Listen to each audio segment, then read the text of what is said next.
Okay. The panel discussion this evening is on reasons to go to space. Where I grew up in the South, this is called preaching to the choir. Because if you're in this room, you probably don't need any reasons to go to, anybody give you any reasons to go to space. But theoretically, some of the people in this room are not. Yeah, they're casual. This is true. There may be one or two people who have not been quite convinced about this. On the other hand, I would like to, if at all possible, to stay away from some of the old and tired arguments that we've been hearing for a long, long time. If I hear one more time about Teflon and Tang, I shall hurl. But anyway, it's kind of an interesting lineup that we got here, because we brought in, instead of people who know what they're talking about, they got three people who don't. This is to say science fiction writers by definition. I'll introduce myself and I'll let these two charming ladies follow along behind me. My name's Alan Steele, and yes, I am a science fiction writer. I've written, published 11 novels, 11 books, including 8 novels, 3 short story collections, most of which have to do with space exploration. Let's see. Won a couple of awards, 2 Hugo Awards, 2 Locus Awards, a Saiyan Award, been nominated for a few others, and also I served on the Board of Advisors for the Space Frontier Foundation. Joan? My name is Joan Slonczewski, that's with a zoo in it, Oops. and I excuse me, and I am a science fiction writer, but I also do research on bacteria. I do the genetic biology of bacteria, including E. coli, the bacteria that just took out a Canadian town over the weekend. My latest novel, The Children's Star, is about genetically engineering children to live on a different planet, and The Children's Star is in paperback from Amazon.com. Okay, I'm Leslie Fish, notorious. I'm a science fiction writer. In this sketch, I should like saying I'm an alcoholic at Jubilee meeting. As I published one novel in conjunction with C.J. Cherry, an awful lot of short stories, including the recent one in Analog, Bragg. And yes, I finally broke down and wrote the novelization of my most notorious song, Banned from Argo, which is currently on my agent's desk. And if she sells the thing, yes, it should be out in a year. I'm also more famous for being if you please, a folk singer, a science fiction and folk singer, a singer of the music of the indigenous culture of science fiction fandom. And you wouldn't believe the places where that's taken me. Well, since you got the mic, yes, why don't you go ahead and jump right into it? All right. Why go to space? Well, how about saving the world? Is that a good enough reason? The population of the Earth right now is 6 billion. When I was a little kid, there was only 3 billion. Never bet out the population then. We've already started seeing mass starvations, plagues, pollution, poverty. And let's face it, there's only man's mind may be unlimited, but man's physical resources on one planet are not. There is only so much topsoil, so much water, so much air. And we have got to cut our numbers down somehow. The humane way to do this, of course, is by birth control, but even the last 30 years, when everybody has been preaching birth control, usually somebody else, the growth of the population has only slowed, not stopped, which is why we have 6 billion people now. There are always going to be those who, for religious reasons, want to lots of eating servings of cannon fodder, or for economic reasons want to breed lots of cheap labor and cannon fodder, or for political reasons want to breed lots of taxpayers and cannon fodder, and will therefore oppose birth control. The 2 other methods of cutting our population down are deliberate war, and sort of a system which I call laissez-faire, which is let God sort out, it will happen. People who go for the warfare method seem to assume that, well, if we kill off enough of the blacks, browns, and whites, and yellows, green, purple, and orange, and so on, then our extreme can handle it. We'll be only 10% out of only 10% of the population survives. It will be our 10% rule of the world. They tend to forget that war is massively destructive, not only to man's, to human life and to human property, but also to the environment, which give us all food, water, and air. Damage the environment too badly, and it will straighten itself out without you. Likewise, the Leslie Fish system, which seems to be one most active right now, is let them starve, let them make war, let them do whatever it is until nature balances itself. Well, nature just might balance herself with us out of the equation. You might wind up with a nice, stable ecology made up of lichen, cockroaches, microbes, and deep sea worms. Very quite tranquil, but not with us. There's the fourth possibility, spaceflight. Okay, we're a long way yet from having mass transport, from being able to take millions of people, or at least as many people per day as the New York City transit system carries, and move them all into space. However, consider that ever since the shift from an agrarian to an industrial society, we have created a worldwide nomadic culture that is, it's a slow but constant migration of the working class, the middle class, and the poor to wherever the jobs are. City to city, they wander slowly but steadily. Look at during the 70s and 80s, I believe it was, Texas suddenly boomed while everybody else was bust, and suddenly therefore grew the population. There you go. When the jobs are in the cities, then people go to where the cities are, where those jobs are. If the jobs are in space, then yes, certainly the majority of the population of Earth will follow them. All we need is cheap transport and the jobs. This means, bear in mind when you're designing space colonies, you will need jobs, the holiest of holies. Not only for the hyper-educated microelectronic engineer, but also for the illiterate grunt who shovels the jib. Literally, you're going to have somebody to handle the composting system, which is going to take the wastes from all those colonists and turn it into something that your hydroponics section can use. You're going to need to produce food and water for those people, and air. Producing air requires plants, great floating greenhouses, maybe rotating long tumbling shafts, and alternating strips of garden, strips of light panels that in the sun, rotate when the sun comes in and shine them all. And some poor illiterate dork who can handle the work, wandering from plant to plant to plant with a watering can and a setting and a bag of fertilizer. That's a job that he's fit for. You can get a job for him. The point is, if the jobs go to space, the people will go. The population will go. Pretty soon, the majority of the population will be off Earth. And the planet will have only what it can healthily support, which is what we're going to have for a long time. I've got a song called We Go Freaks for NASA, in which I merely list the various classes of people I'd love to see go to space and never come back, please. There's a lot of other people I'd like to see go to space and come back with the treasures thereof. But in any case, That kind of reminds me of the old feminist saying, if they can send one man to moon, why can't they send them all? But, which I must admit I did think of during our presentation. However, I think that somehow I feel personally that the world would be greatly impoverished without men. And I would like to. I would very. I think we can keep a feel around it. And so I would like to offer some alternative ways of thinking about it. Interestingly, that it's turning out that the most effective solution to the population problem is called industrialization. If we look at the most industrialized countries, ranging from Europe to Japan, they're declining in population.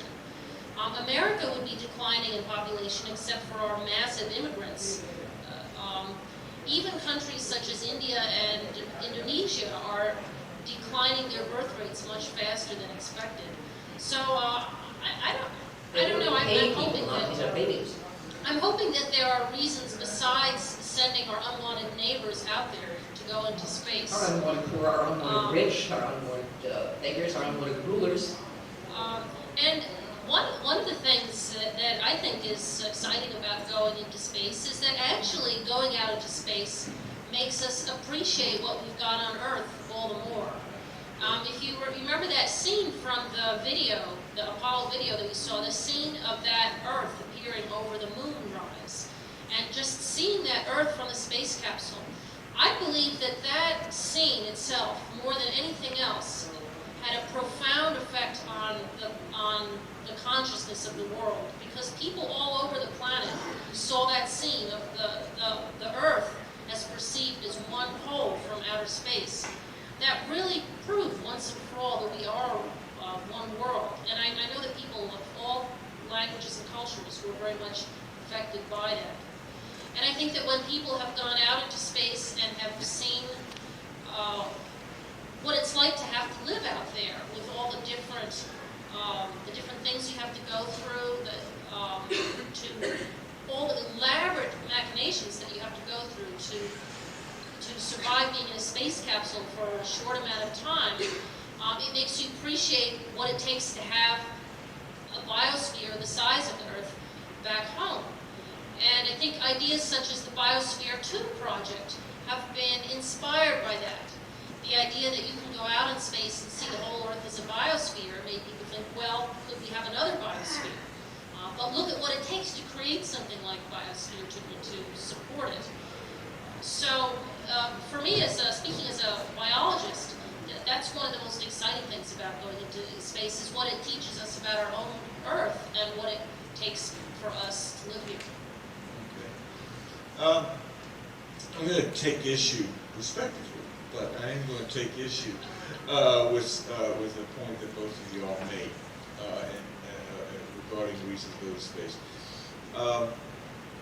But leading into this, I think that sometimes there have been a number of flawed reasons for going into space, and these things have been evoked over and over again for as long as I can remember, actually. And one of them is population. Now, look, honestly, realistically, if let's say let's be optimistic and say that in about 100 years we'll have, let's say 5 million people living in space. Okay, 5 million people living on the moon, 5 million people living on Mars, 5 million people living in habitats. It may be a bit optimistic, but we can go with that one. If there's 5, and if at the same time we have a population on the Earth which is about, let's be pessimistic on those lines. It'd be, actually we'll be optimistic. Let's say it's only 10 billion. Let's say we have 10. We can go, or we can say that we have 10 million people living in space and 20 billion people living on Earth. Either which way, moving into space is not going to alleviate the population a whole heck of a lot. It's going to make a very, very small dent in it. Even now, there are vast stretches in this country alone which are severely underpopulated. We have, where I live in western Massachusetts, for instance, we have large stretches of land where you can go for a long, long way before you can find a house. This is, even going to, say, South Dakota or North Dakota, which there's less people living in the state of North Dakota than in the average size American city. So overpopulation is not a real good argument there. Likewise, there in a similar strain, another false argument is made towards survival of the human race in case of a global catastrophe. One thing which has been invoked over and over again in recent years is that, what if we have a near-Earth asteroid hits the Earth and everybody is on this planet and we don't have anybody else in space? We don't have anybody living on the moon. Well, everybody's going to die. Well, I've been doing some looking in on this because I'm writing the novel that I'm working on now. It's about the first interstellar colony, and there's been a number of studies that suggest that a colony with less than 100 people on it, you have to have a bare minimum of 100 people to have a self-sustaining colony. If you don't have that bare minimum number, then you're going to have all sorts of different problems, some of which I won't get into with children in the room. So, also, I don't think that even if we had such a catastrophic event, I don't think the human race, despite what has been shown in movies and so forth, would be instantly sent back into the Stone Age. I think we have a high enough technological base that we could survive something like this. And again, whether or not we have people on the space station or on the moon or on Mars isn't going to make a great deal of difference. A third false argument has been technological spin-offs. This is the old Teflon and Tang argument. This is one that I heard over and over again during the 70s, during the real nadir of the Apollo program. Space exploration gave us Teflon and it gave us Tang. No, Teflon and Tang were invented before we went into outer space. Likewise, there's been a lot of technological spin-offs which have been evolved independently of the space program. Mother necessity brought us the internet, not the space program.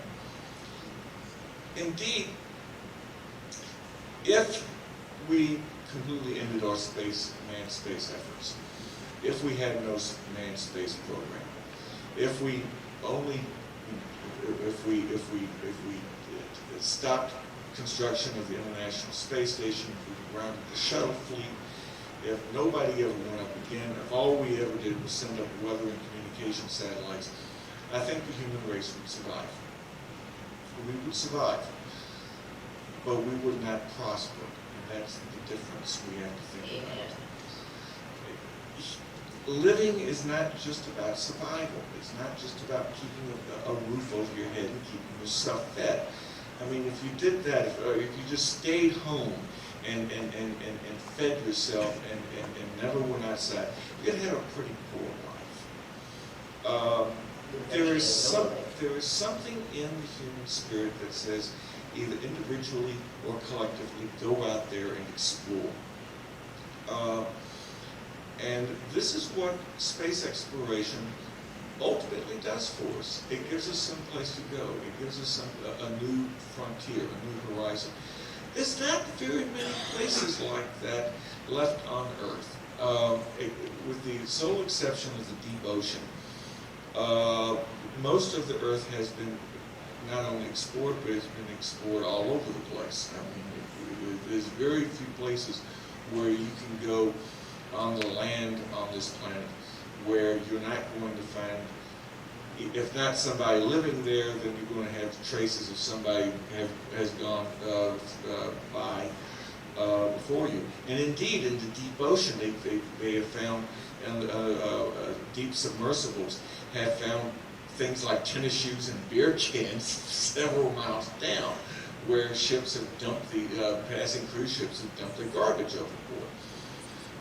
We need frontiers.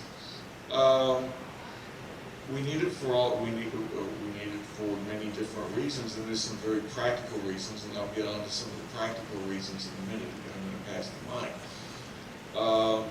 But I think what gets people interested in this, and what people get enthusiastic about this, are not the false arguments. Nobody decided to go into space to get a jar of Tang. What they wanted to go into space for was to walk on the moon, to go to Mars, to see what it's like, as Joan says, to see what the Earth looks like from increasing distances. It's an intangible thing that can't really be measured very well in dollars and cents, but more in the terms of the human spirit. I think you really hit on something that it really struck me, that the reluctance of our society today to do anything that you can't measure in dollars and cents. It really struck me as I was watching again, hearing the old Kennedy speech again, we're going to do it because it is hard. What politician today could say to the American people, we're going to do X because it is hard? I mean, you can't imagine any of them doing it. And yet this is an era when teenagers can put together a few computers and become .com millionaires. This is an era when anybody can own part of the stock market, when it was supposedly one of the most prosperous era of our country. Why is nobody talking about it? I think it has a lot to do with the same reason we're cutting back the National Endowment of the Arts. You know, that we don't want to support the arts anymore. We don't want to support going to the moon anymore. It just seems to me that something of a spirit has been lost, and I wonder, you know, how we can get that back. I have a question. A young lady in the back has had her hand patiently up in the air for a while. If you all would mind. What is your question? I know a way that we can make Mars a planet that we can live on. You see, Mars has an atmosphere, and if we introduce things to that atmosphere, it can spread over the whole entire planet, and soon we might be able to have fertile ground, air to breathe. Say like we take up 15 oxygen tanks onto Mars, let the air out. The atmosphere and the gravity of Mars will keep it there. It would take a little bit. You're talking about terraforming. You're talking, yeah, right. You're talking about the idea of turning Mars into basically a new Earth. It's an interesting idea. I think it would take more than 15 tanks of oxygen to tell you I the have truth. thought about that. Every session we take in like 15 to 20 tanks, and then we can like dig big oceans. We can make it sort of like a living Earth. We can call it Earth 2. It's a very interesting idea. Science fiction writers have been kicking this around for a while. And the interesting thing is that a number of people are taking this very seriously. It would be quite a bit more, believe me, it would be quite a bit more involved than simply taking oxygen tanks to the moon and releasing the oxygen. You have to actually grow your oxygen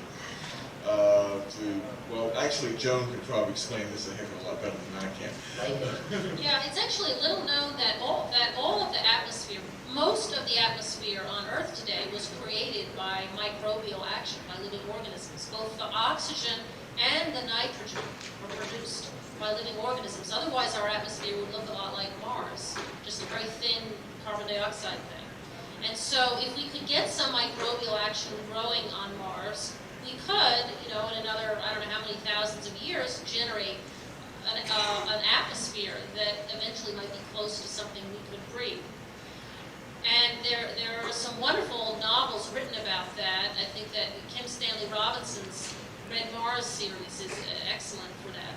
But one of the things that Robinson points out is the ethical dilemma of doing this. Because what if it turns out that Mars already has its own ecosystem of Martian creatures living beneath the surface, or even if it doesn't, even if it's an arid monument, do we really have a right to totally change Mars and cover it with lichen and plant corn in it and put up a McDonald's in it? Do we have the right to do that, or should we declare it a national monument, something like Yellowstone or Grand Canyon? If there's no blame, there's no blame. Well, no, but that's the question. Is that really true? I mean, Peter Singer has argued eloquently for the life of rocks. Native Americans see a certain value in a certain rock outcropping, the Black Hills. I mean, even so. When the rock speaks, I'll listen. Do plants speak? Does a sequoia tree speak? The way it does, if you know how to read it, but it is definitely alive. And we could not live on plants there with the plants which are definitely alive. It's very interesting the way. Necessarily part of our ecology. We listen to them or we die. It's very interesting the way that. One more question and we'll continue. I just wanted to make a comment. Your comment was, why is there a downturn in the interest of space exploration, etc.? I think if we look closely at the entire social, economic, political picture of this country, we will find that there has been a downturn in many areas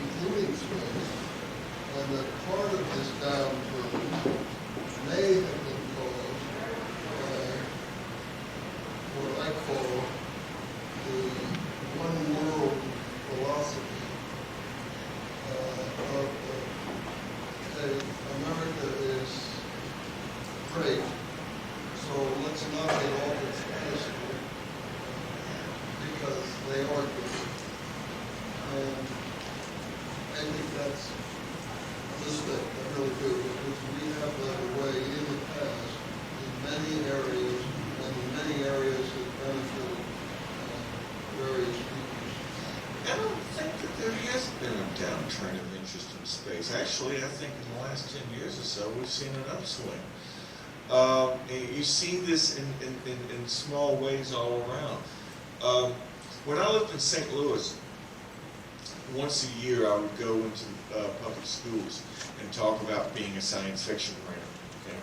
And the way that I would talk about what I did was that I would bring in notes from books that I had written in the past and show students, high school students mainly, the process by which I researched and wrote a novel.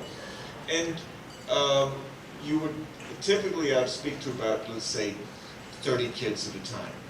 And about 5 or 10 of them would be interested, and about another 5 or 10 of them would be moderately interested, and about another 5 or 10 of them would be dozing off in their chairs.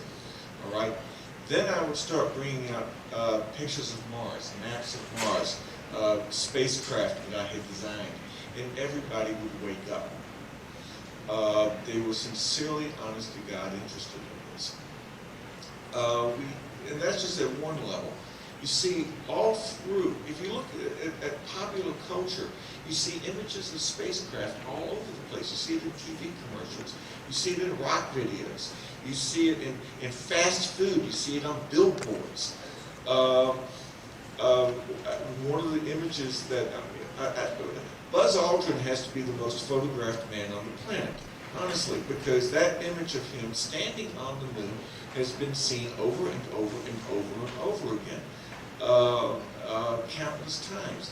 I don't know of any other picture that has been seen like this has become so famous in the 31 years since it was photographed. We don't have, I'm about to go off into a tangent here. Maybe I'll pass on this. Leslie, you haven't spoken very much. Why don't you get in here? Remember, I'm a singer. I work for a live audience. I sing in the damnedest places, usually in front of folks who can't afford much. What I've seen, the people in general, which, etc., are interested in space. The rulers of our economies and our political systems are not. The downturn is only in what is publicly pushed by the new aristocracy, let's call it that. The enthusiasm is still there among the general population. You can to quote somebody, I forget, a famous judge about the First Amendment. The First Amendment is not equally served by giving one person access to the enormous printing press and another person access to a soapbox on a corner. But that's what we have. People who are preaching the eager for space are on the soapbox in the corner, or in rooms of small, basements of small hotels. The folks who are not interested because it is not in their immediate interest in their money and power are the ones who have control of the mass media, the larger economic structures, and the government structures. We simply have to stop believing them. Don't believe what your boss or your politician says. Believe what you yourself see. Well, we don't have one space program anymore. This is where it gets very interesting. In fact, I mean, the term space program really is a holdover from I mean, if you stop and think about it, we haven't had a classic space program since, I guess since Skylab 3. And what we now have isn't just one government space program or two government space programs, as it were, us and the Russians. We have all these different initiatives, I guess we could say, that are going off in different directions. NASA has a long-term plan, as it is now, of sending somebody to Mars within 20 years or so, and that's in one direction.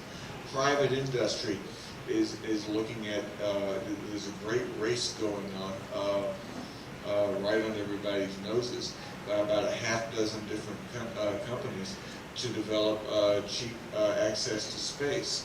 And that's another, and they're doing this to make money, and that's another way that it's going. We have a surprising number of companies are taking space tourism very, very seriously, including hotels on the moon within the next 10 to 20 years. And that's another direction that it's going in. Well, I think you're right that in terms of on a smaller level, in terms of putting things up into space, there's a lot of interest in that, and it's become more practical now. There's certainly interest among students to setting up lab experiments to be done in space, and there's a growing interest among chemists and biologists to do experiments in the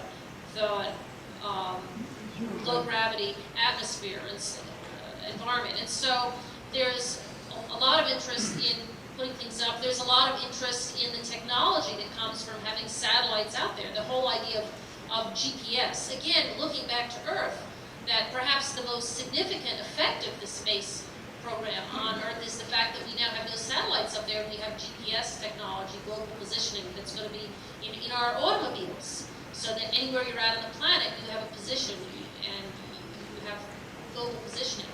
That is going to profoundly affect our lives. I think that in terms of person-driven spaceflight, people going up into space, that's where I see a big gap. I still see that as a technology that is both has hurdles in terms of danger to be covered, as well as financial hurdles. I think the shadow of the Challenger disaster is still a little bit with us. In order for human spaceflight to become practical again, there had to be a very difficult transition to make. The early space astronauts were people who came from military training, from a background where it was expected that disasters might happen and you might not come back. And today, in order for spaceflight to become more normalized, it somehow has to reconcile with current standards where we don't even expect our army to get killed. You know, when we sent our troops to Bosnia, there was a lower mortality rate of the troops there than if they'd been back in their base in New Jersey having fun on the weekend. Okay, so we have, we're having a mentality today where we don't accept danger as an everyday part of life, except getting your car smashed up on a weekend. Somehow that's okay, but the Challenger disaster was not okay, and so how are we going to reach the point where spaceflight, in terms of people going up, becomes routinized? That I still see major hurdles. Again, both in terms of the dangers that people are willing to accept, and in terms of the amounts of money that would have to be invested, the long-term investment potential needed to do it. But I think the belief is there. Because when Star Wars comes out with a new episode and it makes $500 million, that isn't by accident. And when you talk to people, especially kids who saw that, they believe. Yeah, they believe, but they can do it virtually. Why should they go out there? Yeah, I mean, there is this new age mentality now. No, I don't think that's the direction that I'm seeing that in the classroom with kids, because what's happened is they're starting to believe in the image of, hey, we can go do this because they've had a whole history of all those kind of movies, and every time one comes out that has to do with space, it sells. It's a big seller, and sure, I don't expect a 10-year-old to do anything about it now, but how about when he's 25? Oh, it's interesting the effect of movies on this. I've written 3 screenplays, 2 of which have to do with space exploration. None of them have gone into production, though we came very, very close to the orbital decay a few years ago. But recently, my agent and I were my Hollywood agent and I were having a discussion about this, because the last screenplay I had done had crashed and burned. And he mentioned, Mission to Mars, and he said, boy, this, I forget exactly the tenor of the discussion, how it happened, but he He said, I'm not sure Hollywood, he said, I'm not sure if Hollywood is going to be very interested in any more space movies after the mission to Mars, because it tanked. And I said, well, yeah, it tanked. It tanked after everybody went, after it had a spectacular opening weekend, and everybody went there, saw how pathetic it was, and then they told their friends that it was bad. The fact that it did so well to begin with indicates to me that there's people interested in a space movie, but they just want a good one. So, you know, my agent said, oh, no, right. This is what agents do. No, I think the interest is definitely, is certainly out there, and it expresses itself in the area of public interest. You know, getting away from movies here, because I really don't want to get into a discussion of bad movies. I saw Battlefield Earth. I really don't want to talk about Battlefield Earth, okay? Except that it's the plane man from outer space for a new generation. It really is. Kids love it. About a year and a half ago, went out to Los Angeles for Space Frontier 7, which is the annual conference of the Space Frontier Foundation. And it's a bit different than this one, because this one is oriented towards industry. There were very, very few space enthusiasts. These are mostly industry leaders. These are pretty much a button-down conservative crowd. Financiers, attorneys. We had people from God knows how many different space companies, the military, so forth. And they were talking about cheap access to space. There was no less than 5 panels on space tourism. There was panels on going back to the moon and so forth. And the main hurdle that people were talking about wasn't so much technological. They knew what had to be done. They knew how to get there. There was, as I said earlier, there's about a dozen different companies that have a good idea of how to get people into Earth orbit for much less cost than it takes now. The biggest hurdle was money. The biggest hurdle was, where do we get the bucks? It's the old saying, no bucks, no Buck Rogers. And I was thinking about this and thinking, you know, if money is the only problem, then we got this licked. Because, yeah, I know, a few billion, you know, the old saying in Washington is a few billion here, a few billion there. After a while, we start talking about serious cash. Money is a renewable resource. I know this is a typically guy thing to say, but it's something that, okay, we'll spend it and we'll make some more, all right? It's a pretty pathetic reason why not to do something. And if that's all that really stands in our way, then we're going to space. Well, I agree with that, and when you look at how many billionaires are out there now, it really is pretty pathetic that instead of going out and buying airlines, that one of them wouldn't go out and buy a spaceship, you know? And that's why I wonder, you know, what has happened to that real dream, because there is opportunities there going to waste. Maybe nobody was ever seducing a billionaire. But oh yeah, Brazil has a space. Selling space to Ariane, is it? Yeah, Ariane, yeah. And those guys are selling space. Or are they sending people up? See, I see a real difference. I see the emphasis now. Part of the problem is that there is so much excitement into sending the payloads up, sending the science research experiments. And part of it is also coming out of the robotics technology. Because it used to be that, you know, it was either a human or a chip, you know. But now with robotics, it's just so exciting in terms of, from a scientific standpoint, you can get so much more out of sending the science labs out there and packing your equipment with that. In biology now, you can look at the effects of weightlessness on development of embryos. There is just fantastic things that can be done. Yes. Well, then have we, in effect, sanitized it? You're talking about, risk avoidance and stuff. Have we sanitized the space program, trying to make it too respectful? Should we portray human spaceflight like bungee jumping or some other kind of extreme sport like highway luge running things where we expect the danger and people do it because it is dangerous? Well, I think you have a good point there. If we're going to put people in space, it still is dangerous. I mean, you still are going to have to. I think that has to be faced, and it ought to be faced in a positive way. And let's make a sport out of it. And extreme sport. And that, that might actually be a way to go.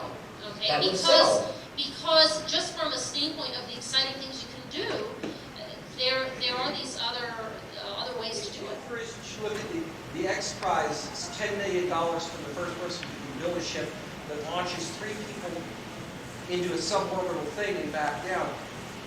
That, there are thrill seekers out there who would pay money to risk burning up on a re-entry. Well, for one thing, it isn't Let's hope they're not parents of 6 children. Well, one thing, X Prize isn't a couple of things here. X Prize isn't so the guy send people, 3 people, not a suborbital flight, but on a full orbit. It has to return to the craft has to return to the point of origin, and it has to repeat the launch. I think it's within 2 weeks later. So they deliberately set this up to avoid the human cannonball trick. Okay. This is But essentially, it's still a thrill ride. And think what will happen, how much money they'll make from televising it and selling the rights. From the you have to go back and take a look at the parallel that you have to take a look at is early eras of aeronautics. It's almost an exact repeat, where there were people building all sorts of different aircraft. Some which, I mean, we've all seen the old newsreels of the ungainly experimental aircraft with their wings folding up and flopping on the ground and crashing and all that. But out of all that came really usable aircraft that people were able to do. And then this followed a sort of a barnstorming era in which pilots were seen as daredevils. Watch the movie The Great Waldo Pepper for a real good evocation of this particular era. But from this came, finally came an era where passenger aircraft came in. Sometimes it was only 2 or 3 people at a time, and then 10 people at a time. First the mail. And this happened very, very quickly, actually. And we went from the barnstorming era to Tucson International Airport within 2 or 3 generations, because the need was out there, because there was a market that was driving all of this. First, it was mail. I mean, the reason why Lindbergh went across the ocean was purely commercial, really. He wasn't barnstorming. He was hoping to open up transatlantic mail routes. That was where the money was, and this is why people were doing this. Out of this came Eastern Airlines. It came then all the other airlines, mail routes, and so forth. So I think what's going to draw this is not going to be it isn't going to be thrill-seeking, though there will be a bit of this. It isn't going to be barnstorming, though it would be really kind of neat to see a single-stage rocket taking off and landing from a farm field in Kansas, and some guy jumping out and offering rides to suborbit. That would be kind of cool. What's going to drive it are going to be real practical commercial considerations. But I do want to just comment on the barnstorming aspect, because the thing that was neat about barnstorming is they did fly to all these out-of-the-way places, and they would take the grandmother up for an airplane ride. And so, yes, they were daredevils and stuff like that, but it was something that ordinary people got to do. And people saw their neighbor take the airplane ride, and even if they couldn't afford the whatever nominal fee it was, they saw it as something that individual, regular people could do, and that made it acceptable and made it something that eventually grew into something. And what I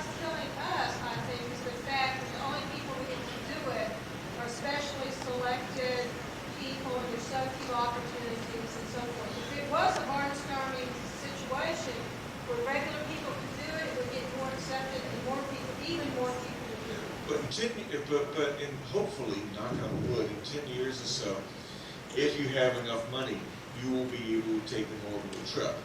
Now, it may be a hell of a lot of money. It may be 50 grand to 100 grand. It means you would have to be rich, okay? Or at least take out a mortgage, a second mortgage in order to do it. On the other hand, I mean, my credit rating's pretty good. If somebody told me that, I said, okay, we can take you on a 15 to 20 minute orbital trip, and it'll set you back 100 grand. I would use my philosophy of, okay, I can make that money sooner or later, and I would probably spring for it, take out a second mortgage from the bank and do it. It would put it within people's grasp, in other words, just that same way as you were saying. You may not want to do it yourself, you may not be able to afford to do it yourself, but the fact that you could do it yourself is going to be something that really gets people really jazzed about this. I think it is helpful that we've reached the point where any school child can put up an experiment to go on a rocket. I mean, the increasing availability of that kind of program has certainly helped increase interest, and I hope that eventually that will help support greater interest in the human flight as well. But I'd be interested to know what people think. Is this something that has to go completely commercial now, or is there still a role for the government in supporting and working with the corporations in making this happen? This is Arizona, where Jerry Colangelo managed to persuade enough politicians to override three separate distinct votes from the population and slap a tax on everybody in order to build, if you please, his sporting palace. Now, if that's the kind of power that sports magnates have got, why not seduce a few into making spaceflight into sport? Hell, it worked for Jerry Colangelo, it can work for us.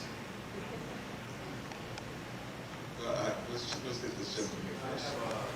have an instinct that we're not ready for very much commercialization right now, but I wanted each of you to respond to something that's been bothering me. I sponsored an essay contest in Society of Space, and first one was one called Why Space, and we had support from national. We had delegation.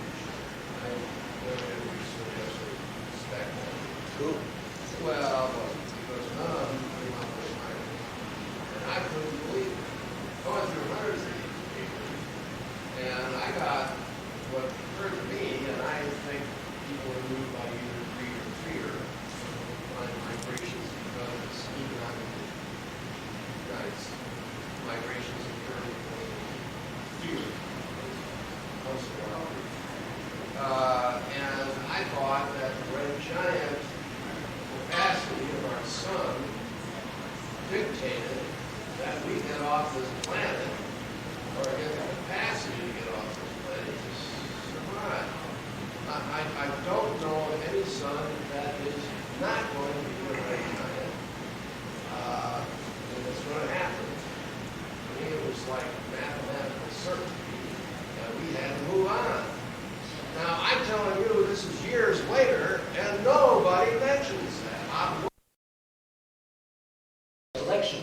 Therefore, in order to get the money and get this technology and get the laws to part like the Red Sea and get us to space, we have to come up with the reasons, which means we have to think in terms of reasons which are close, immediate, now. I don't think that's accurate, because the margin of error in any cosmological event, particularly this, is 50%. I know it. I went to the trouble to find out, and that's the answer. And our sun is about halfway through its main sequence. And I'm telling you, we are, if not in, we are certainly approaching the time period when this sun, like any other sun, can explode. But I guess my question is, answer, you said it just is too soon to talk about that. Well, I wonder, if you had a scientist like Henry Chung, I do a lot with California and our establishment out there, the government establishment, and he says the 50% margin of error in predictability is conservative. He says that's the most conservative. He says we can't tell. We don't know. Well, that's true, but I think you'd have a lot more warning than a generation for events of that to happen. You would However, at I least see think neutrino flux. You would see I think- I was just going to say, I think your point is well taken, though, that we ought to have the imagination to think of the human species in terms of a million-year time scale, and I think that it would be a help to us to have the imagination to think of our species in that way. By nova, by asteroid impact, by population, by whatever, our planet will eventually die. I mean, there not be here when it does. That we all know. That we can talk about among ourselves. But the people we have to persuade, the people who've got the money and the clout and the power to give us a space program, or at least let us make one ourselves, are the people we have to persuade. And they are the ones who are thinking short terms. Money next year, election 2 years from now. That's why we've been concentrating on our wise space arguments as to what this particular narrow-minded band of people will accept. Yes, I agree with him. The sun's going to expand. It's not going to explode. It will expand into a red giant, but that won't happen for 5 billion years. That's a Okay, really big time. guys, take this out in the outside. We're getting What I'm concerned is the short life of the Earth itself. And humanity has overpopulated the Earth, and we are using up all our resources. That is what concerns me more than the sun. You came in a little late here because we went through this one before. However, resources, population is one thing, resources is another. We are going to need space-based resources. We're going to probably run short, if not out, in the coming century of a lot of these things. A biggie is going to be energy supply. Go solar. Either solar or hopefully if we get fusion going, we can and we'll be able to use lunar helium-3 as a major fuel source for fusion plants, which hopefully we get in the next 40 or 50 years, if not sooner. Right there, between solar power, orbital solar power plants, and lunar-derived helium-3, you have two major space-based sources of energy. The moon, the great thing that came out of the Apollo expeditions, particularly the later ones, was the discovery of so many places on the moon that had raw materials that we can use here on Earth. And some of these are things that we're going to be running short of. Things that are useful for not only on Earth but also building installations in space. But overall, the reasons for going into space, I think, have a lot less to do with catastrophic accidents or global catastrophes, but with basically the long-term growth of mankind. As I said earlier, and I'll say it again, survival is not enough. I mean, we can stay home and survive. Okay? But we have to prosper. You have to keep going, and that's what this is all about, ultimately. For those of you who came in late, we did discuss at the beginning the population argument was the first thing that came up, and I think there are a diversity of views on the panel on that question. I would just say, do the numbers. Where are you going to find a planet that can support the kind of numbers that would make a difference to the population on Earth, and who are you going to shove out to go there? I don't think that's the proximate argument, although someday, of course, you can envision, as science fiction writers do, that someday we're going to head off to the stars. In my books, I deal with this question. My book, The Children's Star, deals with a planet that is biochemically uninhabitable, and you have to engineer people to live on it, and what fun ensues from that. But this is purely speculation for now. For now, we're not going to shove out the billions from Earth, and hopefully it won't be necessary. If we put our thoughts into industrialization on this earth and look at how countries can modulate their populations. I hope that we can appreciate our own biosphere enough to do that.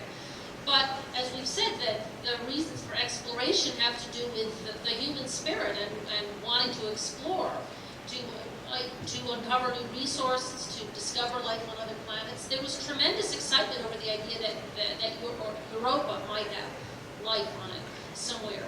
And I think that does more for humanity than anything. I think they're being a little too pessimistic about